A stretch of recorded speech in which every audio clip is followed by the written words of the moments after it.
You're now tuned in to Global Impact, the podcast that covers subjects relevant to today's society. Whether it's local or international, your host will be sure to bring it to you right here. Get ready for a life-changing experience with your host, I Got Something to Say with Stacey J. Thank you. Hello. We are episode 5 with Clinical Dietitian Lana Scales. Yes, ma'am. Yes, Lana Scales. So glad to have you here with us at Global Impact with Stacey J. Yes. And Lana has a lot of things, and I know she's probably going to lift some things up. I know about this, so good. she will introduce a few things to our audience. And so, wow. The episode 4, we had Dr. Carla on, Dr. Carla Hunter, Hunter, love her. And she is amazing, and she educated us a lot about diabetes and hypertension. And so I figured that this would be a great segue to get into to talk about how to manage our diabetes and hypertension.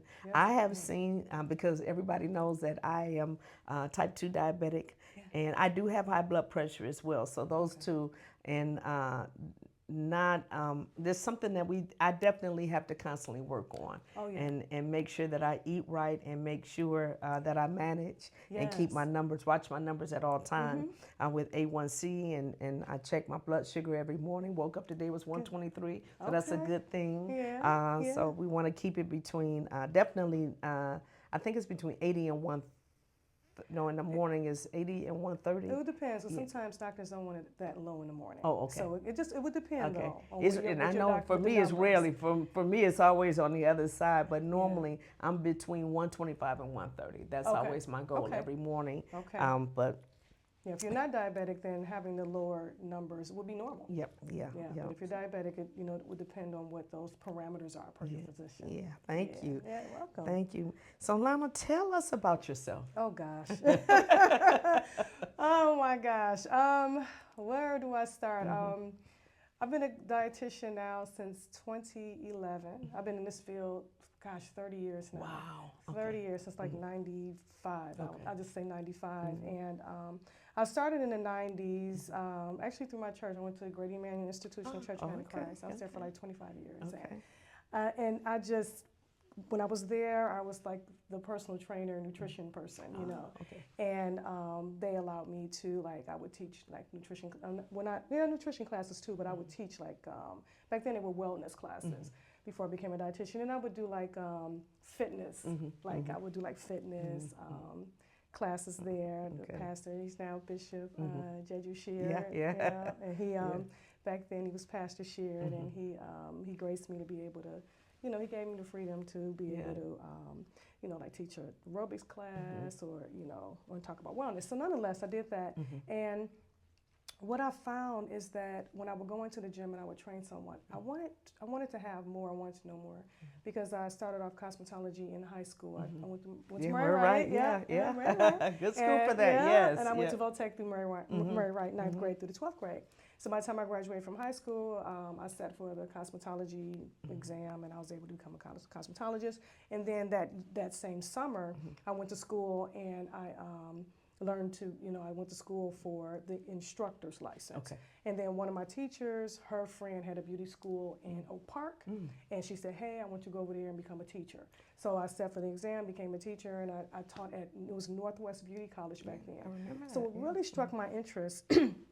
Some of the chapters for cosmetology, I still have one of my books from like the early 90s, but you would have chapters like biology, chemistry, because you're dealing with hair, skin, nails, so you need to know some anatomy, physiology, things of that nature. So I had an interest in like the biology chapter, the chemistry. I had interest in that. And the little bit of anatomy that we taught in cosmetology, that is what sparked my interest. Just open up your brain. Oh my God, I taught the junior students, and I'm like, I really like this, So then I'm like, okay, well, maybe I'll go to school to be a biologist. And I'm like, so I enrolled in community college, and And that's how it started. I ended up going through community college, and then when I started, after the school closed, and I taught for 5 years, and the school closed, and I was still very young, and I started teaching at like 18 years old. Wow. I had my own classroom. So I was right out of high school. So I was probably like maybe 23, and I'm like, oh, what am I gonna do? I guess I'll do biology or, you know, in college or whatever. And that was community college. So I had this interest, you know, and again in biology, and it kind of went from there because I was going to school to become a biologist, and then at the time, I'm like, this is all they make. I was making this teaching. I'm like, what? What else could I do with biology, with a degree in biology? But then at the same time, I started really getting into the health, you know, going to the health food store, just, you know, learning. That was an interest as well. I would take my class to the health food store. In cosmetology school, we would take field trips to the health food store. And so just fast forward a little bit, I'm teaching, you know, I started getting into personal training. I was into fitness myself, and I would take people to like you know, to train. And I felt like I didn't know enough. Okay. I had this feeling like, you know, I'm training people based on how I train myself, but I just don't know enough. So what I ended up doing is I enrolled at University of Detroit Mercy. At the time, they had a sports medicine program, and it was up the street from me. I live close to UAD. Something, you know what, I can go to UAD. And you know, and get that learning, you know, the sports medicine. And I had to take a nutrition class, and it was a dietitian that taught that class, and I'm like, wow, this is, I like this even better. Wow. Because I knew about wellness, but it's a difference when you start talking about being a dietitian, and then from something like, oh no, I really, really like this. So just fast forward, I graduated with a degree in sports medicine from UAD. It's a Bachelor's of Science, and I became ACSM certified. And what I ended up doing, I did that, and then I went back to school to get a master's in human nutrition. Okay. And I went back in 2000 to do that. Wow. I didn't go right away to become a dietitian, but I did go to Eastern Michigan University to add that nutrition component. I'm trying to truncate this, everyone, because it's a long story. Okay. All right, at any rate. So I, you know, ended up going and getting the degree, the master's, and then at that point, that's when, you know, the head of the program, Dr. Brooks. I just love Dr. Brooks. Hi, Dr. Brooks, you there? So Dr. Brooks, she really talked to me. She was a dietitian, and she was over the master's program. She's like, you need to become a dietitian. She said, what you're doing, you need to become a dietitian. And I'm just like, okay. And I started to do it. But then I was working on a contract through Ford Motor Company. Okay. And Ford Motor Company at the time, they had this program under Total Health. It seemed like I remember that. Yeah. It was probably about 100 vendors under Total Health. Wow. So what they would allow is if you got a contract with them, if they approved you for a contract, you had access to every single Ford plant, hourly and salary, and you would go into the plant and you would teach classes to the employees, and they would pay you. Oh, wonderful. And at the time, when I was graduating with my master's, they held my contract until it was confirmed that I graduated. And then once I graduated, then they confirmed it. And I told Dr. Brooks, I said, Dr. Brooks, I have a contract with Ford Motor Company. I'm like, there's no way I could become a dietitian right now because the program to become a dietitian is extremely grueling. I mean, the clinical that you have to do, and it's very grueling. I said, so I'm gonna have to put it off for now. I was like, because I got this contract with Ford. And I believe at the time, I made the right decision. That contract I had with Ford was very lucrative. Okay. And I had it from 03 to 05, 03 to 08. Because in 08, if you remember, that's when the bubble burst. Yeah, the economic. Right, Yeah. I remember that. Right. And at that time, after 08 is when Ford Motor Company eliminated that entire program. So it's about 100 of us that lost our contract. Oh, wow. Okay. So for me, I'm touching the mic. I'm touching the mic. No, you're fine. Okay, I'm touching the mic. For me, I felt kind of bad because I'm like, it's just me. But there were vendors that had multiple employees. So when they lost their contract with Ford, I mean, obviously it probably affected. So nonetheless, once that contract ended, then I'm thinking, okay, I'm going to try and get me some contracts somewhere else. And every contract, every time I try to get a contract, are you a dietitian? Are you? And I'm like, I need to become a dietitian. I'm like, because at this point, they're asking me. This is what they're asking me. I'm like, okay, Lord, I was presented with it some years back. Yeah. I'm like, but now the time's right. So then I went back to becoming the timing. God's timing. I can see how He worked in your life and all of this. I love it. I can see it clearly. Yes, yes, He is. He's so faithful. Yes, Lord. amen. Love Him. Yes. Love Him. So then I went back and then fast forward, I did it, and there's no way. When I got in that program, I mean, there's no way I could have done that program with that contract. It just would not. Yeah. It was very, So nonetheless, I became a dietitian in 2011, and I've been functioning in, as a clinician since that time. Prior to that, I was not a clinician because I wasn't a dietitian, but I was in wellness for years prior to that. So it took a moment, but we have arrived. Yes, amen. Amen. Amen. And we have quite a few questions. Let's get to them. And I don't know if some of the products will segue into the... They can. They can? Yeah, okay. yeah. So what food should I focus on for balanced nutrition? I know that's a very broad. It's broad. Okay. Oh my gosh. Because you think normally is it just the food groups, the produce, vegetables, fruit, dairy, protein, or? Okay, make sure it's not. Okay, hopefully there's some stains on the plate. There is plate. That's an excellent question, Stacy, because when you look at, and the reason why it's a good question, but it's broad, but that's okay. And the reason why is because when you look at nutrition, it is not cookie cutter.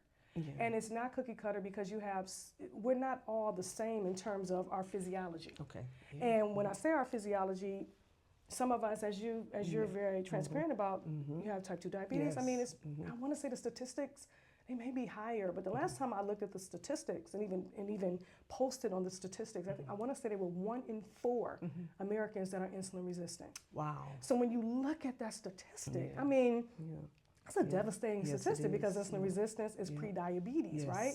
So when you look at that, it's not really cookie cutter, but what we can say for a healthy, well-balanced diet.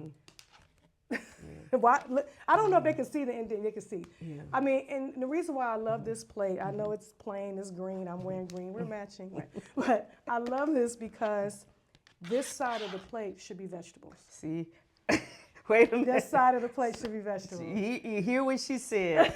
that side of the plate should be vegetables, preferably non-starchies. Exactly. And now normally, what do Americans fill that side of the plate with? Probably meat, carbohydrates. Or meat or carbs. Or both, combination. Yeah. Because if you're eating spaghetti, I mean, this whole plate is spaghetti. And I brought pasta with me. We can talk about in a moment. Easy. I love it. Yeah. So you're right. It's either, typically it's the meat and potatoes, right? Or the meat and the starch that fills up probably most of this plate. And there may be a little bitty section for a green bean or a little salad maybe a salad but you want to flip that. We want to make sure, and this plate kind of, I love that. Yeah, it does the same. Yeah. And the difference between these two. Can I hold that? I love this. I love this. Yeah. And this is a non-starchy vegetable. That's right. Protein. Yeah. And grains and fruits. There you go. A little bit of dairy right here. This is dairy. And that would be more DASH diet. This one would be more Mediterranean. Okay. And then I want to know about that as well. DASH and Mediterranean. I love Mediterranean. Oh, I do. It's the healthiest diet. Is it? I believe that. Yes, I love it. Even their spices. It's not salty. But it wakes up your palate. It does. It wakes up your palate. Especially the garlic. So, we got it wrong. We have it wrong. Non-starchy vegetables. Yes. We have it wrong. We've been, and I was educated through my dietitian years ago. Yes. So I was educated. And when she told us that, we were like, oh, are you serious? That's how I got into the trouble. Yeah. And it just runs in my family too. It's genetic, Yeah, so this is interesting. So we normally, and then we're not going to even talk about desserts. Cobbler pie, cakes, and when we go on social media, that's all we see. That's the minute we pick up, if you like something, that's all we see. You see the sweets. I won't even talk about the amount of butter that I've been seeing people use. Now here's the issue. Yes. Here's the issue, and I know you got your questions, and you can. Feel free to interrupt me, please. You're the special guest. Yes, okay, you're fine. The interesting thing when it comes to saturated fat versus sugar. Okay, all right. So the dagger, let's talk about the dagger. The dagger is you can have varying diets, right? Yes. So you can have a keto diet or low carb. Then you can have a plant-based diet or a vegan diet or a low fat. Let's talk about low fat versus low carb or keto. There's a difference between keto and low carb. Because low carb, you can get about 50 grams of carbohydrate, but 50 grams of carbohydrate will not put you into ketosis. You have to be much lower in carbohydrate to go into ketosis, which is typically under 20 grams of carbohydrate. I didn't know So that's the that. difference, Okay. right? Because the whole purpose of the keto diet is to go into ketosis for your brain. And you have some neurosurgeons or neurologists that use that diet for seizures, for controlling seizures. Okay. So it just depends. But that particular diet, it can be a healthy diet, but for the most part, typically it's not done correctly. Yeah. So right. you know you gotta be 'Cause careful that was a with the popular keto. fad thing back Oh, a few keto years ago. I Everybody love was on low the carb. keto. Oh yeah, yeah. a lot But of, it's a difference but we between need the two. carbs for exercise. I mean, not extra for your energy, body, right? Your body makes carbohydrates. Okay, so we Yeah. don't need Your carbs liver for energy. and your liver makes Okay. carbohydrate. Your liver can store about 150 grams of carbohydrate per day. And I got food here that's more than 100. Not all of it, but some of it is already over 150. Rice, you're going to go over 150 grams of carbohydrate in rice, right? So when you look at that storage capacity of the liver, it's not much. You get more storage capacity in your muscles, but it stays only for the muscles. The carbohydrates that's stored in the liver feeds the body. The muscles feed the muscles. So it's a difference. Gluconeogenesis. You know, you can the body can make, preferably the liver, can make carbohydrates from non-carbohydrate sources. Wow. So when you look at that, carbohydrates actually is the only macronutrient that there's no deficiency of. Now, if you're diabetic, I do not recommend, I mean, I gotta be very careful with this because you do have, if you're a diabetic on insulin. No, I'm not on insulin. Not but you. there are people that are on insulin that are watching. Please do not try to follow keto or low carb. Yes. Because if you're taking, the insulin is in response to carbohydrate, right? Glucose, right? To break down the carbohydrate. So if you're taking insulin and there's no glucose for the insulin to react to, because again, it's to get the glucose out of the blood into the cells for energy. That's how we get energy, from glucose.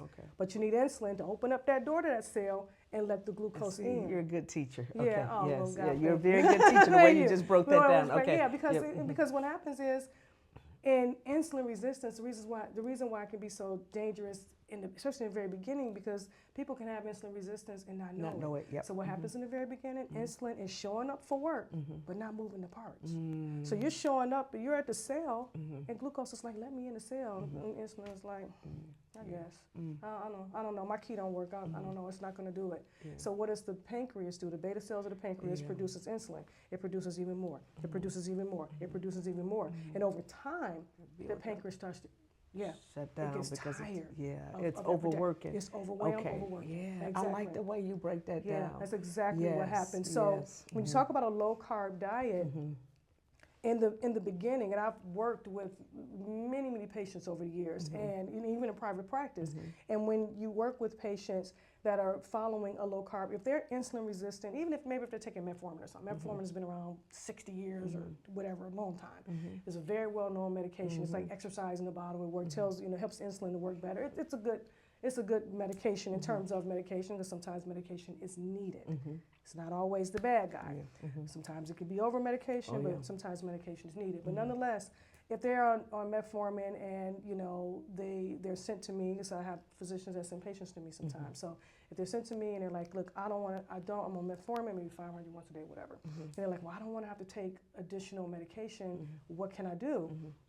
And then we talk through it, and then I go over, have them do maybe a 24-hour food recall, food history, how are they eating, and please be transparent. And then once I know, then we can get some adjustments going on in terms of the carbs. But if you're taking in a lot of carbs and you're insulin resistant, but if we start to bring down the carbohydrates, it can help the insulin to work better. It can help the key that the insulin is holding to open up that cell and get that glucose that's in the blood out of the blood into the cell. Because if you have a lot of sugar that's building up in your blood, then there's something called glycation that can occur. That's how diabetics unfortunately end up losing limbs, kidney failure, strokes, heart attacks, blindness, eyesight, glaucoma, things of that nature. I believe I'm saying that correctly. But it's really important to make sure if a person is doing a low carb dietary plan, do not mix it. Because if you're doing low carb or keto, keto is a high fat diet. Low carb is a low fat diet. I mean, a low carb diet, not necessarily high fat. Where keto is low carb, high fat. So the problem is if you're following a keto diet, okay, and you're eating high fat, because typically if it's a keto diet, it's a high saturated fat. Okay, all right, but you're not eating sugar. Tell me, Stacy, in nature, where can you find a combination of saturated fat and sugar combined that you can just pull out of the ground, grab off a tree? It doesn't exist. We created saturated fat and sugar. That's the issue. You can't combine the two. That's why a low carb diet works for weight loss, but so does a low fat diet work for weight loss. But if you combine the sugar with the fat, then it's an issue. Does that make sense? That's when you get in trouble. Especially the sugar. We can really talk about sugar but you have questions, so I will do my best. I love it, H. Well, very well educated on this. Yeah, I love it. So I was going to ask about portion sizes, but we already know now exactly what portion size to and that's why I love put this on that plate plate so much. Yeah, because it helps you with the portion sizes. Yeah, and July 4th is coming up, so lots of get those, a lot the of vegetables. I'm glad I'm here because I normally have done a lot better over the years. That used to be one of my biggest problems. And my mom says you putting too much on your plate. And I was a lot larger than I am now. And so she had to talk to me about my portions. How do I manage my cravings, salty and sugar cravings? How do I manage? One of the best and excellent question. Sugar causes sugar cravings. It does. Sugar causes sugar cravings. And it really doesn't matter where the sugar comes from. So whether it's from a Snickers bar, from a candy, a piece of cake, a muffin, watermelon, grapes, it doesn't matter where the sugar comes from, especially if you're insulin resistant. So if you're type 2 diabetic, you're insulin resistant. If you're type 1 diabetic, different situation, you're not producing insulin, so it's a whole different physiology, right? But if you're type 2 diabetic, you are insulin resistant, meaning your insulin, again, as we talked about a moment ago, it's not working, doesn't work, it's not sensitive enough to clear the sugar out of the blood into the cells, right? And if you're overproducing insulin, like most insulin resistant and type 2 diabetics, they overproduce insulin. Insulin is a fat storing, hunger producing hormone. So what do we need to do? We need to control our insulin and make it more sensitive. And one of the ways we can do that is with start with the sugar and then deal with, are we getting enough fiber? Because we have good, the microbiome is huge. The micro who? The microbiome. Okay, can you break that down for us? I can break down the microbiome. So the microbiome, we are more microbiome or microorganisms than we are human cells. So we're probably 70 trillion human cells. We're probably 170 trillion microorganisms in our body. Most of them are in our GI tract. And they have a function in our GI tract. And one of the functions in our GI tract, is to teach the body friend from foe. And what does that mean? It helps to train the immune system against autoimmunity. That's the role of it. So I'll say this as quickly as I can. When a child is born, they have a sterile body. So their GI tract is sterile when they're born. So how does that change? How are they inoculated with the good bacteria? Because they need that good bacteria, right? Like Bifidobacterium infantis. That's one that they need. And that good bacteria is found in the vaginal area of a woman and in the breast milk. And also skin-to-skin contact. Well, you nursed, So what happens is, when I have patients, the first question, if you're a new patient of mine, the first question, I don't care if you're in your 80s, I'll ask if your children are there, do you know whether or not your mom or your dad was a C-section baby? Do you know if they were nursed? Those are two very important questions because we know when a child goes through the birth canal, they're inoculated with that bacteria around the mother's vaginal area. God is amazing. Yes, God is amazing. My mind is blown because I have never heard that. Yes. So these same microorganisms that it helps to fuel our bodies. Because one thing that it does is when you eat fiber, soluble fiber, that's the fuel It's called a prebiotic. That is the fuel for the probiotic. It eats on that and produces something called butyric acid. What is butyric acid? It is the fuel for the cholinecytes, the cells of the colon. So when you look at the research, that's why a high fiber diet can be protective against colon cancer. Okay. Because you're looking at that good bacteria feeding, being able to be fed off of the fiber that we eat. Okay. So the fiber is not for us. It's for the good guys. And some of the good guys, depending on the ones that we may have, they've done studies with, I'll say this and we can move on. They've done studies with twins. And one set of twins, they had a set of twins, and one of the twins lived in an entirely different environment. The other one lived in another environment.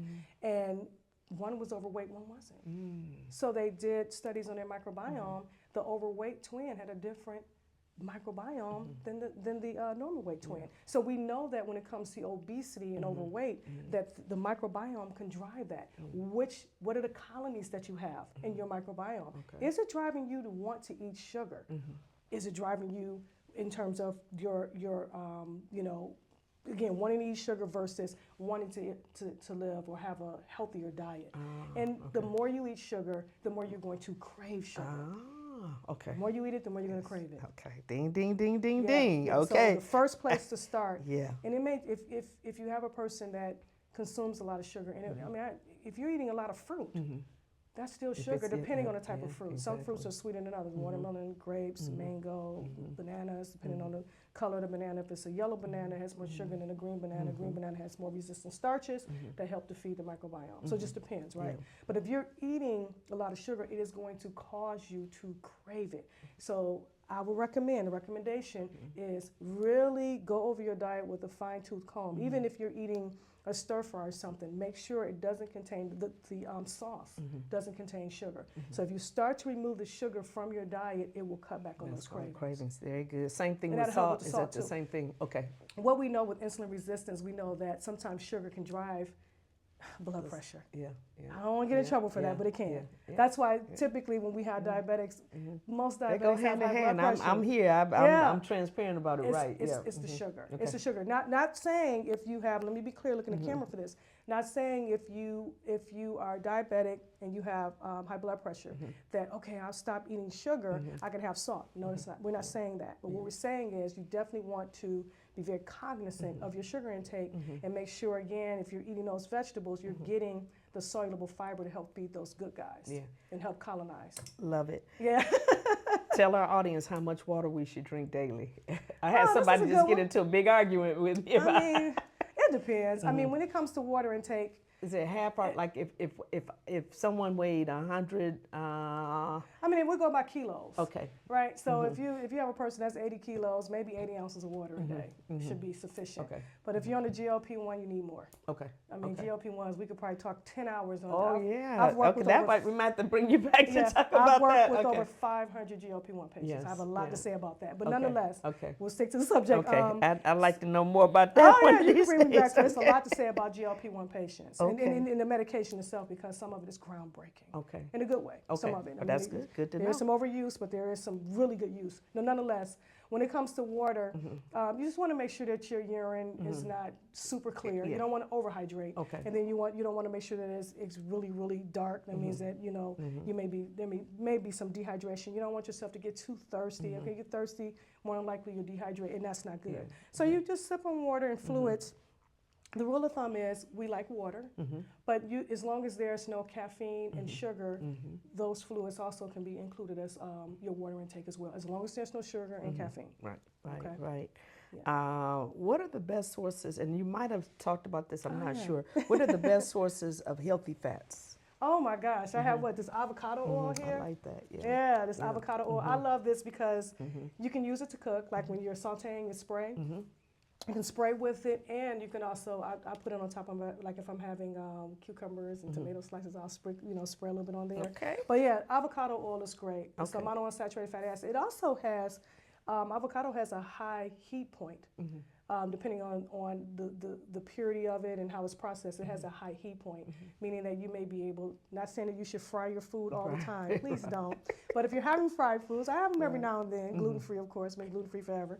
But you you can use avocado oil to fry, but you only want to use, if you're frying anything, even if you're using canola oil, you want to make sure you're only frying once. And canola oil is a polyunsaturated fatty acid, but you want to make sure you're only frying that oil once. Right. You can't do like our grandmothers, and they would leave that oil sitting in that can. But typically that oil that was sitting in that can, if we go, depending on how far back we go, that oil sitting in that can was probably either bacon grease, beef tallow from beef. It was different. It came from an animal, and the body knew what it was. But then, you know, we fast forward a little bit, and I think in the 50s, that's when they came out with hydrogenated vegetable oil, which is extremely dangerous. Wow. So you never want to have a hydrogenated vegetable oil, because what they do is they take vegetable oil and they add hydrogen bonds to it to give it the appearance of a saturated fat. So you never want to have, and we know from the Nurses' Health Study from the 90s that they had nurses that they followed for years. It was a lot. I want to say it was 90,000 nurses. I want to say it was that many, but nonetheless, it was a lot, maybe 100,000 nurses. They followed them for years. The nurses that ate butter on their toast in the morning, they were a lot healthier than the nurses that ate margarine. Oh, so why is that? Because margarine is a hydrogenated vegetable oil, especially back then. So we want to definitely avoid hydrogenated. Those oils are inflammatory, and they can harden the arteries. They can cause I'm so glad I bought you oil. oil. Well, you're going to add some years on somebody's life, I promise you. I love olive oil too, by the way. Okay, Extra virgin if you can get it. Awesome. That's good to know. Protein, and I know that is a very broad question. Protein up here. How much protein normally do we? Question. Okay, do we need? So same with the kilos again, kilograms. So if you want to know what your kilos are, all you have to do is take your body weight in pounds and divide it by 2.2, and it'll give you what your kilos are. So again, if you're, let's say if you're 70 kilos, if you're 70 kilos, and that's for you, 70 kilos may be an ideal body weight for you within the BMI. See if you're not overweight or obese, because if you're 70 kilos and you're a certain height, that may be too much weight. But nonetheless, if you're 70 kilos and it's a healthy weight for you, if you want to know, all you can do, you can take that 70 kilos and multiply it by 1 or multiply it by 1.2. So anywhere from 70 to 80 grams of protein per day. That's for a normal, healthy individual. Okay. And I have to normalize that word, normal, healthy individual, because there may be times where you need a lot more protein than that. Again, GLP-1 patients, they need more protein than that. They can go as high as a 1.6. Again, Stacey said she's going to bring me back. We'll talk GLP-1. Definitely. But nonetheless, if you're an athlete, let's talk about athletes. You need more than one. Runner, some athletes need up to 2. Protein. They need up to 2 grams. Distance runner too. They need up to 2 grams of protein per kilogram. Your son went up per kilogram body weight. So it just depends. But if you Google it, if you look up the information, it could say as low as 0.8 grams of protein per kilogram body weight. It could say that. So it just depends. But for the most part, if you do 1 to 1.1, 1.2 of that, or you can always do adjusted body weight as well, 10% of ideal body weight. And in terms of protein, did you have? Now, and I often think about people who may be vegan, vegetarian, or pescatarian. Or ovo. And that comes lacto. No. Okay, there's so many different diets out here. Do you always, do dietitians have any kind of concerns about the amount of protein? Yes. Okay. Yes. And then you said especially if someone is on the GLP-1, like Ozempic. My God. Wow. So whether it's a semaglutide, tirzepatide, and the semaglutide is will be your Ozempic and your Wegovy, and then your tirzepatide would be your Mounjaro Zepbound. And then they're coming out with another one called retatrutide. You got to bring me back.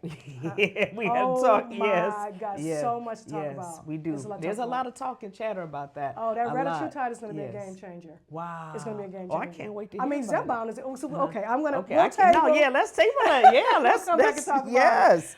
Yes. But nonetheless, when you were asking me about, because I got stuck on it. As a dietitian, do you have a concern with people getting enough protein? Yes. Because I did try it, but something in my brain said, no, you need protein. Let's talk about it. Could have been Holy Spirit, but Amen. He leads and guides us. So let's talk about it. Okay.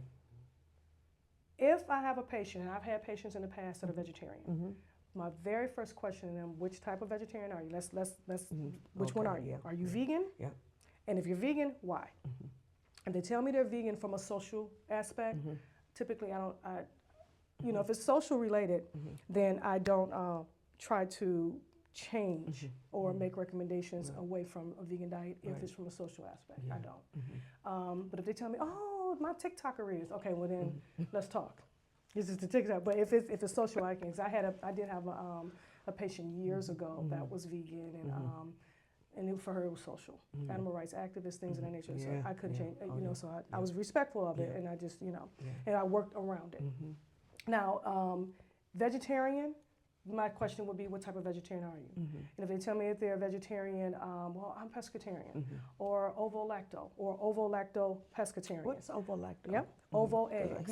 They eat eggs. Okay, Yep. okay, yep. That means I they hear eat eggs. lacto, dairy, okay. Yep, and then lactose, the sugar found in dairy products. That means they eat dairy. Okay. So ovo-lacto, if I get a patient that tells me they're vegetarian, but they're ovo-lacto-pescatarian, I'm jumping up, I'm happy, we're gonna get enough protein. Okay. But if they're vegan, then it's a lot of work that we have to do because we that's have a to big make thing sure. here.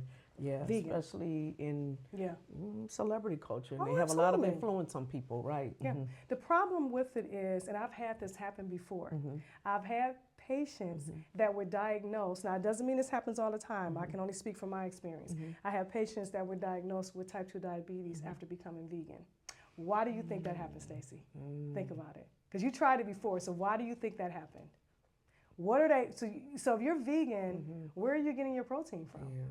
You're getting it you're eating a lot of grains, a lot of beans and rice, right? To make up, because beans or legumes are limited in the amino acid, and then you have your grains that are limited in amino acid, right? So you have with your legumes, they contain lysine, right? But with your breads and your starches, they are lysine limited, but they contain methionine, where your legumes do not contain methionine. You combine the two, beans and rice, then you make up a complete protein. But what's the problem if you're combining a lot of beans and rice? If you're eating a lot of beans and rice, it's very what? High carb, starchy. You're getting fiber. Hopefully you're doing brown rice. I brought some here. But yet and still, if you're diabetic, remember we talked about carbohydrates, you're getting a lot of carbs. So You're making that pancreas work harder. Yeah. You're making it work harder. Now, unless it's a high fiber, most vegans are not. A lot of vegans, if they're not eating it correctly, they're not getting enough fiber with it, and they're getting a lot of starches. Because you can be a junk food vegan. So go ahead. And a lot of times you think about going on these special diets because you want to lose the weight. Because first thing people say, oh, I'm not a diabetic anymore. I'm not a, they'll say, I don't have to take the medication. Well, it's because it's managed, when I went, so, and you think that's one thing that's attractive to a diabetic is that, okay, I'll lose the weight or whatever. So that's one of the reasons why I wanted to try it, but I just felt like it wasn't right for me. So the healthiest diet, and I'm gonna go. I'm on camera. I mean, this is research. The healthiest diet is the Mediterranean low carb for a diabetic. Let's talk about that. Let's talk about that. Is that a good segue? Yes, Okay. yes. All right. Let's talk about it. Yes. Yeah, Mediterranean low carb. Mediterranean alone is an excellent. It is the healthiest diet. And I mean, think about it. You're eating nuts and seeds, and nuts and seeds, and then you're getting olive oil. I mean, you're getting the healthiest fats. Now, the difference between the DASH diet, dietary approaches to stopping hypertension, and the Mediterranean diet, the main difference would be two.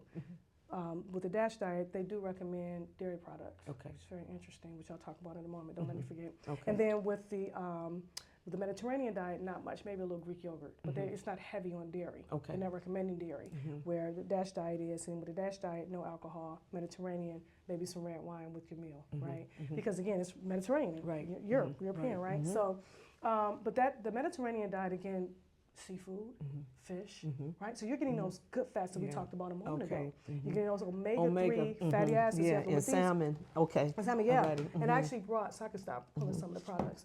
These are my favorite eggs, and none of these companies are paying me. Okay. These are they're not paying Oh, me. yes. They're not, but these are my favorite eggs. Yeah. And the reason why I like Egglands best is because the yolk of the egg is higher in omega-3 fatty acids based on the feed that they're giving the hens. So that's why the yolk contains, and always eat the yolk. The yolk is like a multivitamin. multivitamin. And eggs have been vindicated a long time ago. They're such a healthy food.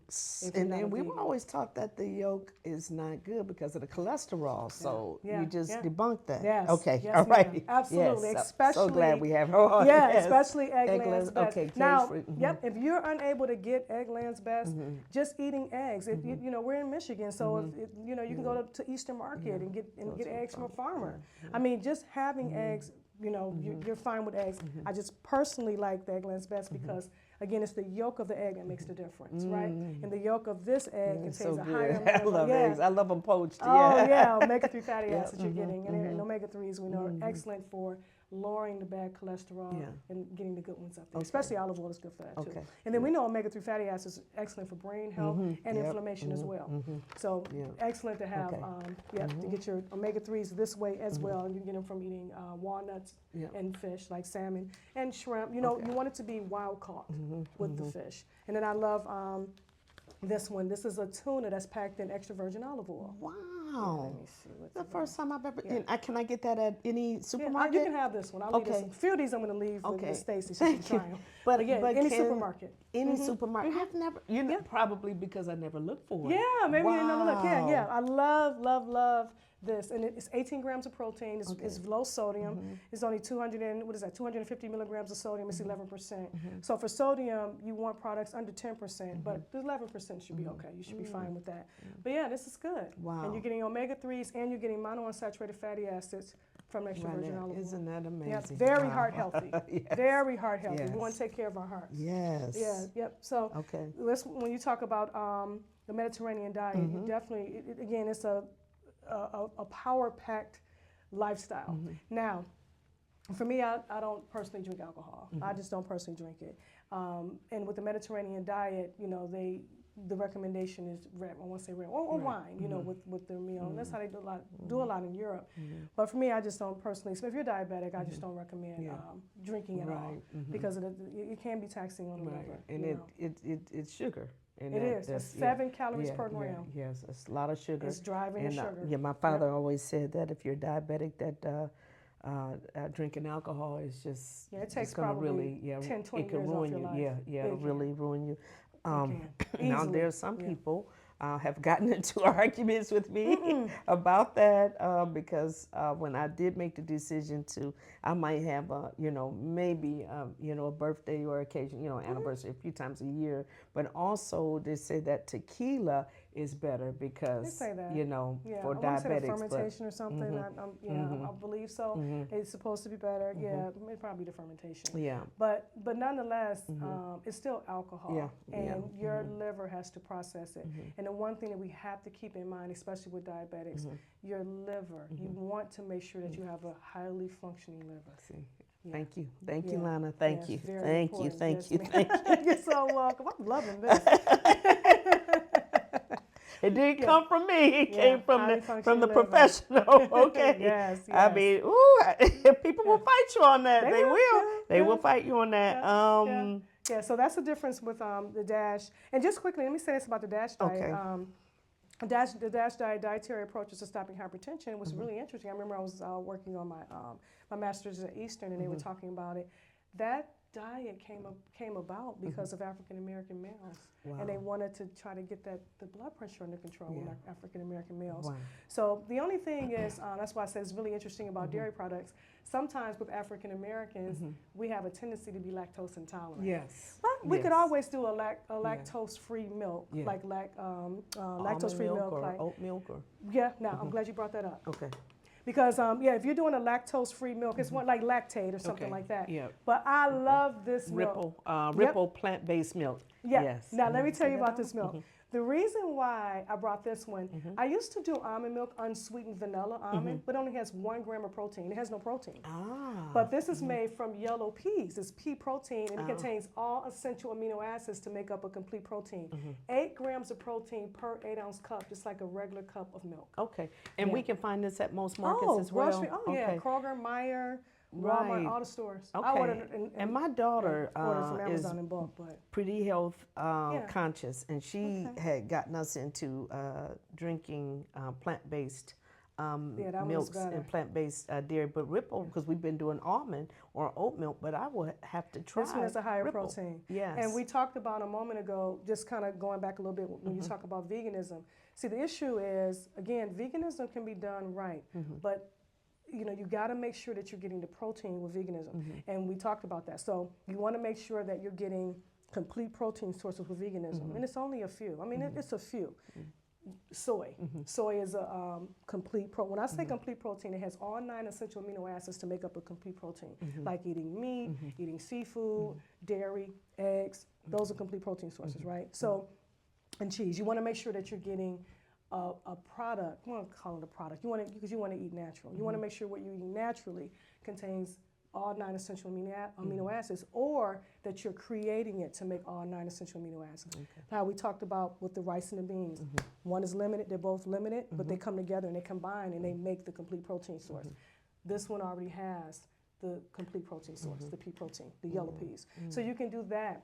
You can do quinoa. Quinoa has all 9 essential amino acids. Right. So you want to make sure soy. The only thing about soy, in this country, I believe soy is still GMO in this country. I'm not sure, don't come from me, but I think so. But one of the things with soy, if you have hypothyroidism, or goiter, anything going on with your thyroid, I almost said something, I almost said on camera, but soy may not be a good idea, especially if you're taking Synthroid or levothyroxine, which are the same. So you don't want, soy can sometimes interfere with that process if you have hypothyroidism, taking levothyroxine or Synthroid. So if that's the case, then you remove soy, it kind of limits you where you're going to get your protein sources from. That takes the place of meat. So that's the only thing, and that's why it's important to work with a dietitian if you're choosing to go, vegan, to make sure you're getting all of the protein that you need. Yogurt. You may need more. Regular yogurt versus Greek yogurt. I like Greek. Okay. I like 0 sugar Greek. Yeah. Okay. So that's a the good one for diabetics. Oh my gosh, that's excellent. Yep. 0. If you can tolerate dairy products, and again, kind of going back, a lot of African Americans, we have a tendency to be lactose intolerant, meaning we are not producing the lactase enzyme to split. Lactose is a big sugar. It's a disaccharide, so it has 2 units, and it has to be split in half in order to be digested properly. But if it's not digested, but if it enters your digestive tract as lactose and it's not split into galactose and glucose, and it remains that big sugar, then what happens is that bacteria we talked about is going to feed on it, then it's going to bring an influx of fluid into the system, and that's what causes diarrhea. Okay. Yeah, a lot of diarrhea and fluid loss and things of that nature, so cramping and gas. Yeah. So you can always do lactose-free, but typically with yogurt, the good bacteria in the yogurt, the friendly cultures in the yogurt, a lot of times they already break down some of that lactose. That's why you may find a person, they can't eat ice cream and milk. Those are high lactose containing dairy products. But then sometimes they can tolerate a little cottage cheese, or they can tolerate especially like yogurt or sour cream because of that reason. So it just depends. Yeah. I gave up yogurt when I became diabetic because I was told that it was high in carbs. It has traditional yogurt is so high in sugar, but if you do a zero but that zero, sugar, I just bought some Chobani, from Okios, the zero, Greek. Okay, so I'm good, wonderful. Yep, good. So wow, I can have this Honeycrisp apple, no sugar added, Mott's Mighty. So I like that because of the fiber content. Okay, very good. And you eat one. I want to say one will probably be considered 1 carb serving. Okay, like the very 15 grams. good. Yeah. I'm pretty sure that's 1 carb serving. Yeah, and okay, so the pasta is that's I do something kind of similar to this. Oh, you do the egg white spaghetti? I don't know. You know what? I don't know if it's egg white. I know I do zucchini if I'm doing. So I'll spiral the zucchini. Okay. Do I do it every time? No. Okay. But I love this one because I try to spiral it and. I love this one. If you're I don't know if I've seen that one. If you're an ovo vegetarian, you can eat this. Okay, I'm not for anybody that is. I got you. Yep. If you're ovo vegetarian, it's another way to get extra protein. Okay. This is 10 grams of protein per serving. Okay. Now, And this is only egg white. I want to say it's egg white, and then it has some algae. Okay.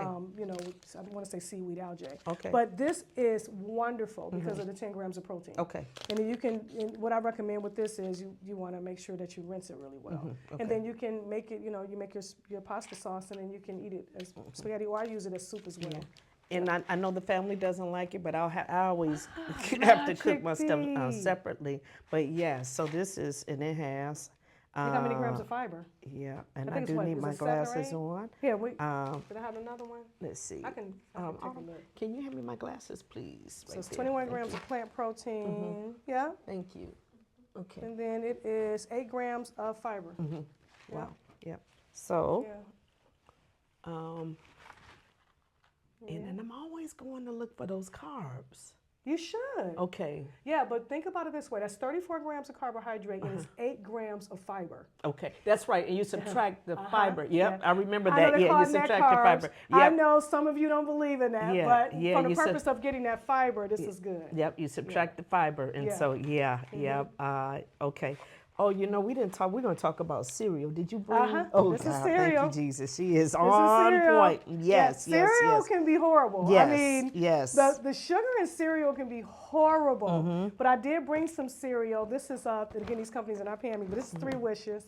And then I also brought Magic Spoon. And Magic Spoon we'll talk about in a moment. But I love this 3 Wishes because, especially for children, it's chickpea, chickpea, and it's also pea protein. Okay. Okay. So it has. So this cereal contains complete protein source, and it is 8 grams of protein per cup. Okay. Per cup. Wow. So different from Fruity Pebbles and the other Fruit garbage, Loops.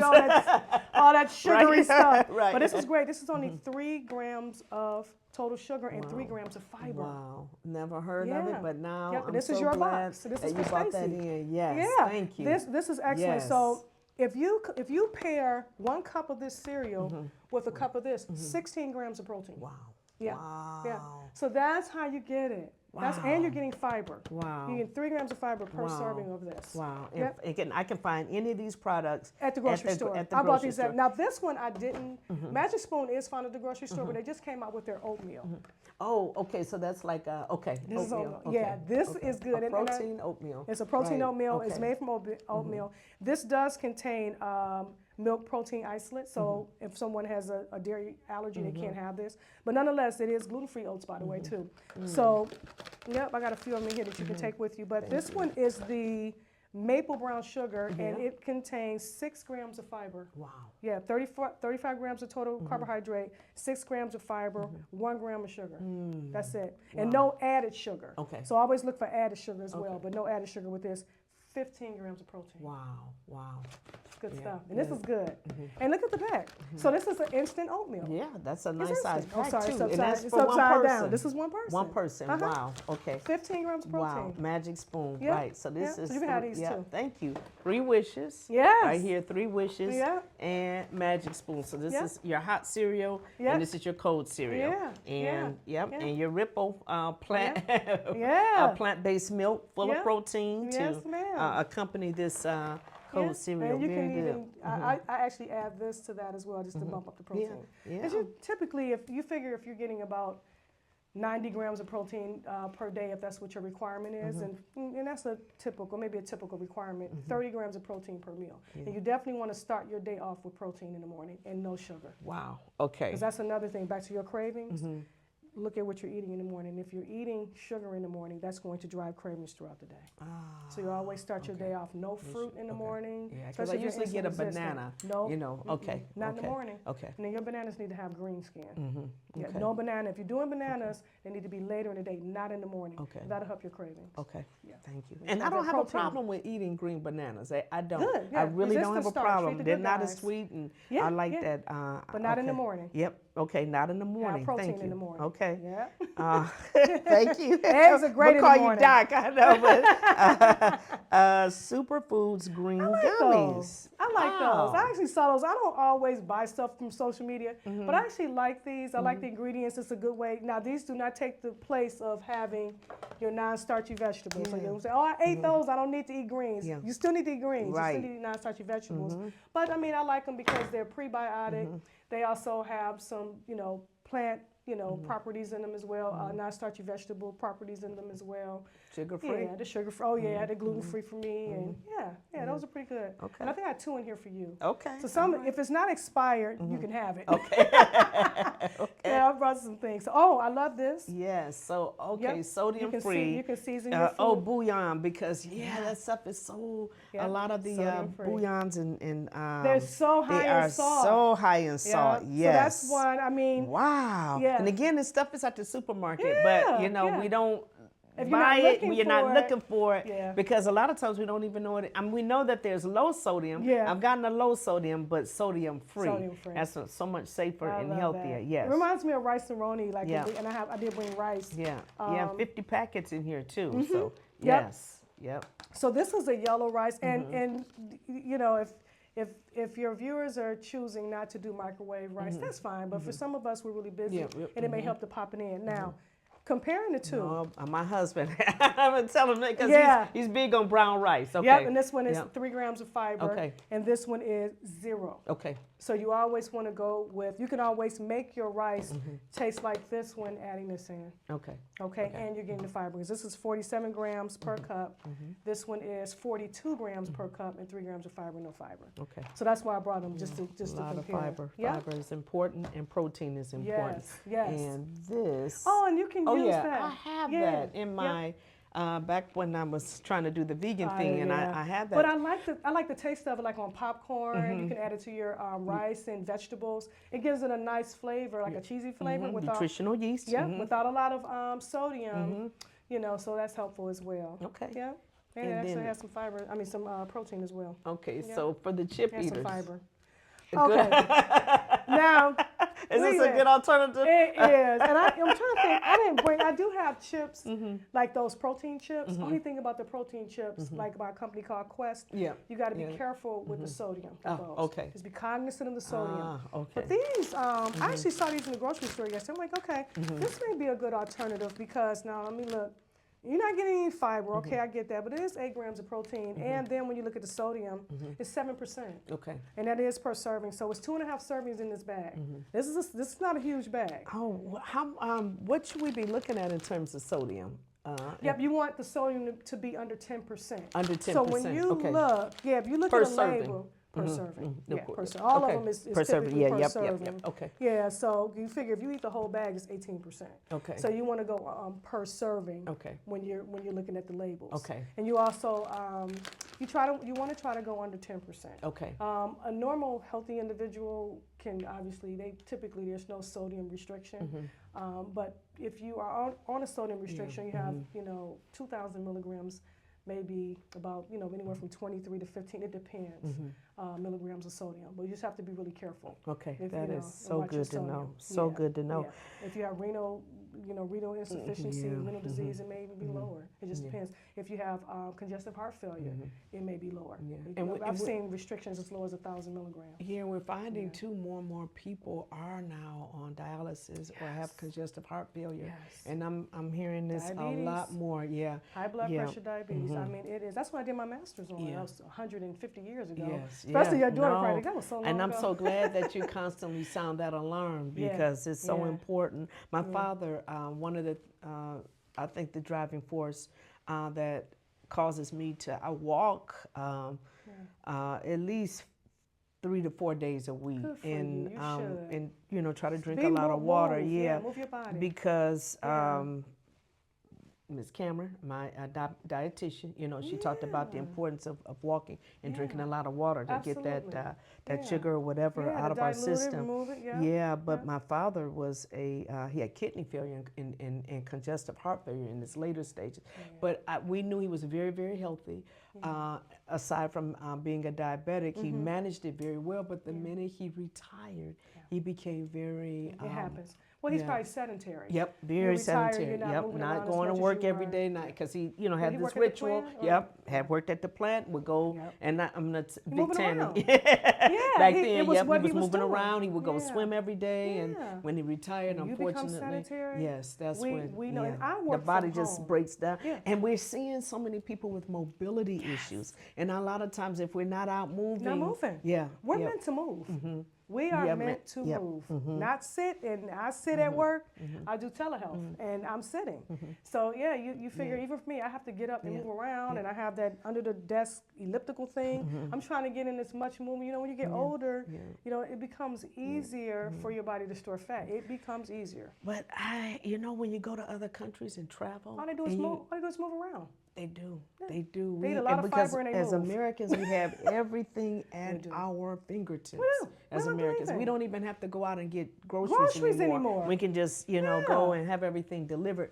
At least take some steps around the supermarket. That's how I look at it. You know, you can just take your steps around the supermarket. That's for people who are sedentary. At least you can get out and walk around the market. At least do but that. now, But now, if you're getting it delivered, I'll say this, and I know you probably have to wrap up because we've really been going, and I'm enjoying this.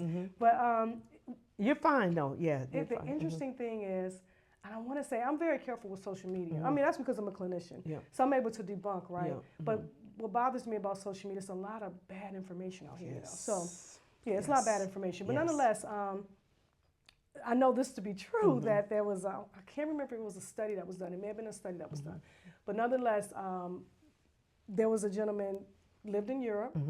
He came over here. He ate the exact same foods, meals that he ate in Europe. He still gained 15 pounds. The macros were the same, the macros, calories, everything was the same, but he still gained 15 pounds. Yeah. So I'm gonna leave it at that. I know where you're going with it. Something. I know exactly where you're going with it. Yeah. I know, I've seen, I've observed. I know exactly where, and they're like this thin over in other countries. They're really, really tiny.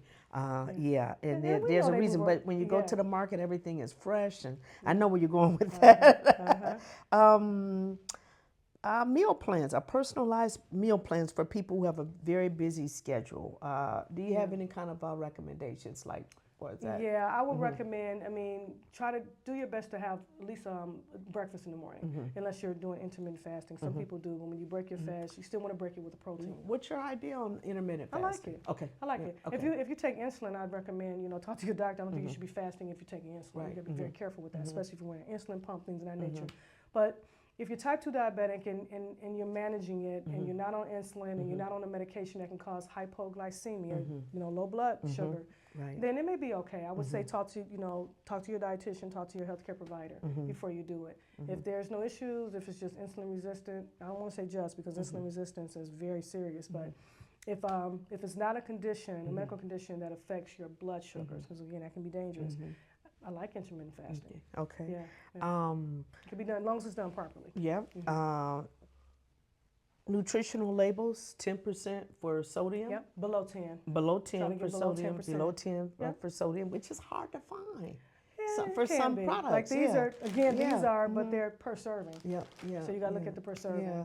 And just look for products that say lightly salted or no sodium. You look for no sodium or lightly salted. Sea salt versus It's still salt. Okay. It's still salt. Sea salt, Celtic or Celtic salt. The CL, I think it's TIC, Celtic. I think that's what. But they're still sodium. They're still salt. So you still have to be careful. Okay. Yeah. It's the sodium that's the issue. Okay. We usually eat our largest meal at dinner time when we're about to go to bed. I had to answer the question. And we're right at and then sometimes people do eat a little too late. But we're not gonna judge them because people have work schedules and things like that. Lifestyle. Right. Yeah. And so, what's the ideal time to eat my largest meal? Probably breakfast or lunch. Yeah. And if someone, I would say, the reason why I say lunch, because again, you have people that's doing intermittent fasting, and sometimes they don't break until 12 noon. And then that would be that, that probably the larger meal. I don't want to say largest, maybe the larger meal. But definitely, if your larger meals, you want to do breakfast and lunch.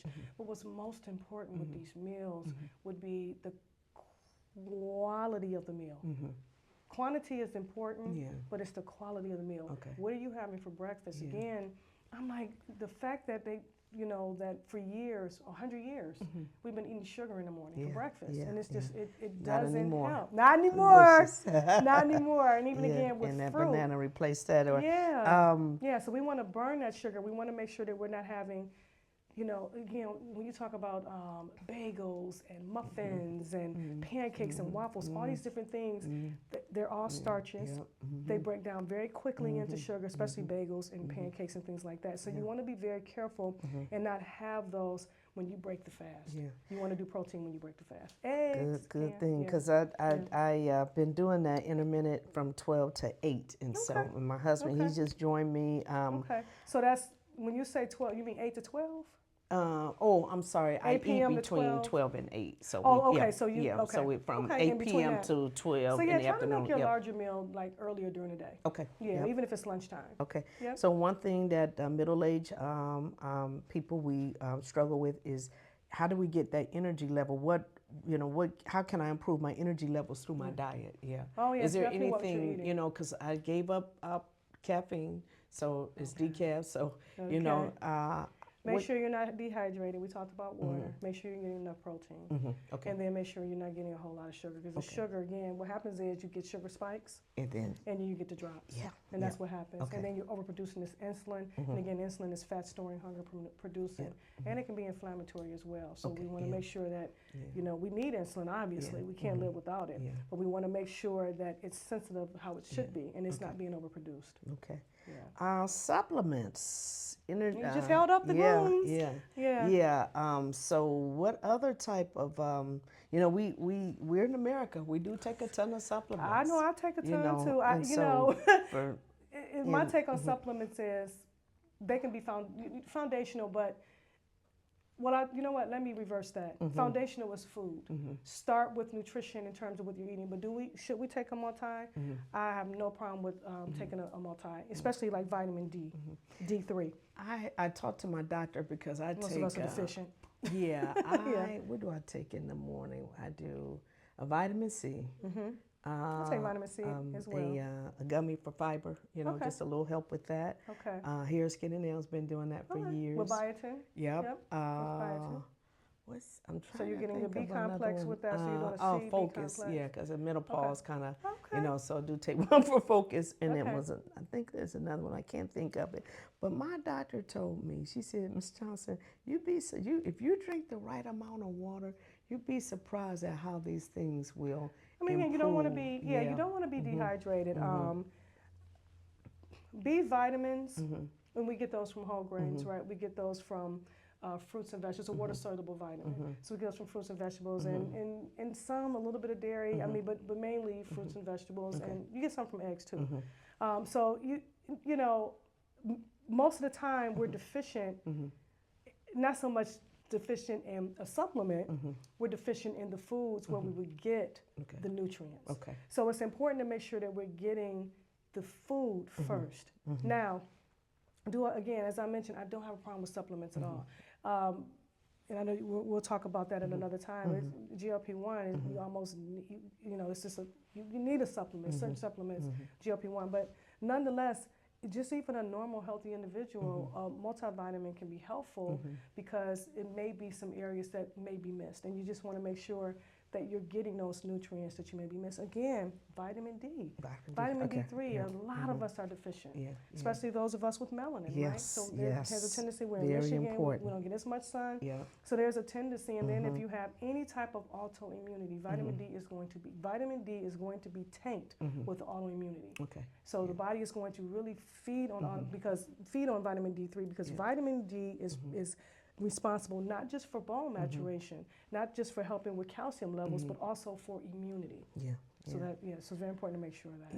Ooh, I was gonna ask you about desserts. And for the diabetic, we know that could be, you want to go with stay the away low from carb that. stuff. Yeah. I mean, there's so much low carb, keto desserts. Go with those. Or I would say this: if you are eating a dessert and you're diabetic, again, you have to be extremely careful with sugar.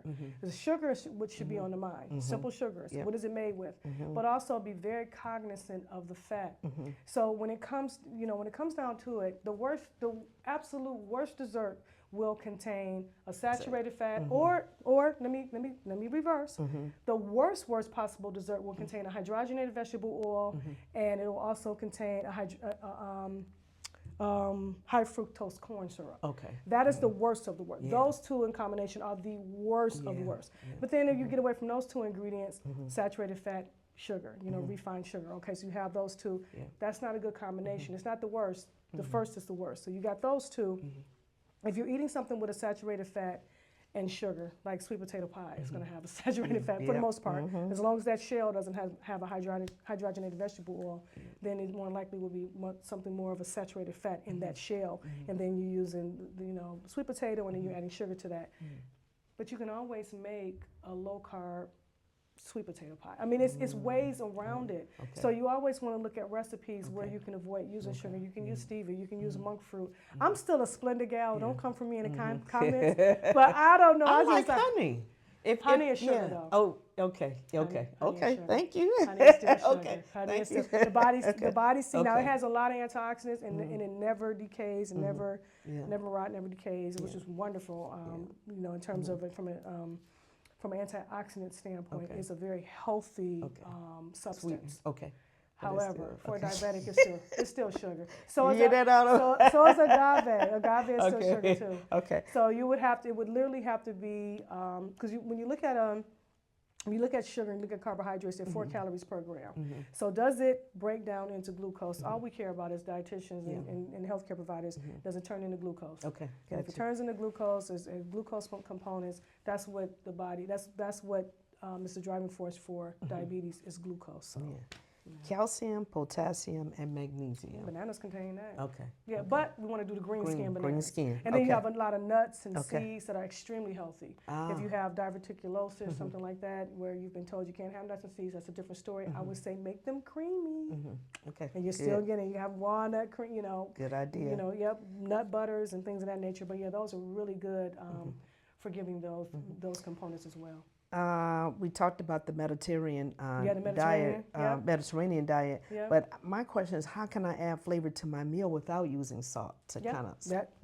Here. Okay. Yep. Okay. That would be these. So it would be the and garlic powder. yeah. Go with those herbs. Onion, So it would be onion these. powder, We'll hold these back up. Herb ox. Yeah. Herb ox, sodium-free granulated chicken bouillon. Yeah. They have 50 packets in here. Yeah. And the And then nutritional you can use yeast this. brag. Yep. And then I would just say if someone says, "Well, I don't really care for the Or ingredients," Mrs. Dash, is that? Mrs. Dash is amazing. Oh, okay. Oh, That's I still was going to say good. Mrs. Yeah, I Dash. got Thank some of you. that. I Yeah, bought Mrs. that. Dash. Yeah.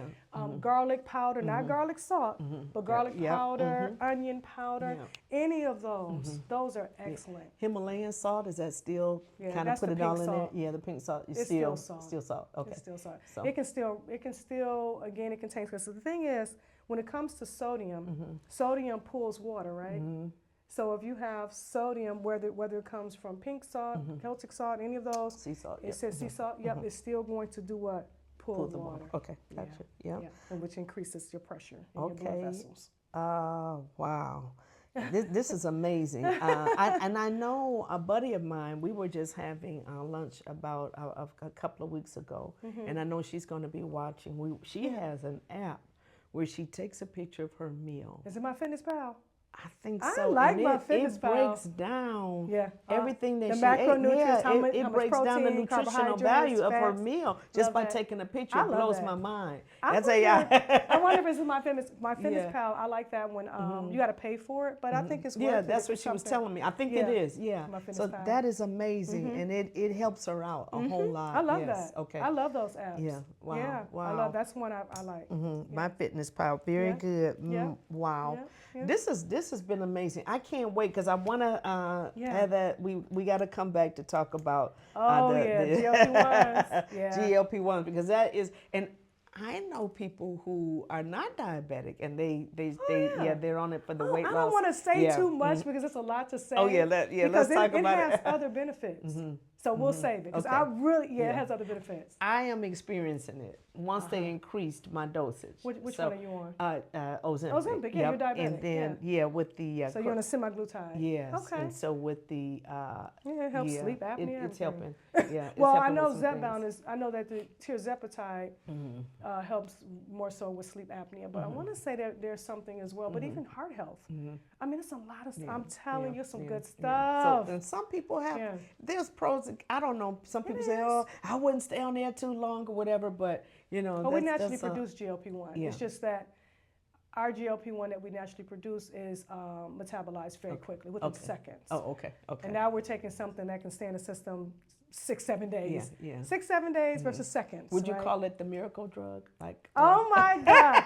When I come back, that we'll talk. wasn't You on about the spot. Okay, well, But we got to it is- bring it is back Lana. something, She is though. amazing. We'll come, Yes, I promise I will come back. I'm excited to come back. Yes, thank you. You're so welcome. It has been a blessing, totally a blessing to have you here. Do you have a website or anything like that where people can get in touch with you if they want to know a little bit more about nutrition? We're going to share it in the comments. Okay. We'll share sounds it. good. Yeah, and so thank you so much again you're for welcome. joining Thank you us, for coming having me. on, This was so much sounding the fun. alarm about because I'm like, I can't have this, I can't have that. But no, there's a lot of good things I can have that will help keep me healthy. So That's yeah, it's been a right. great show. Yes.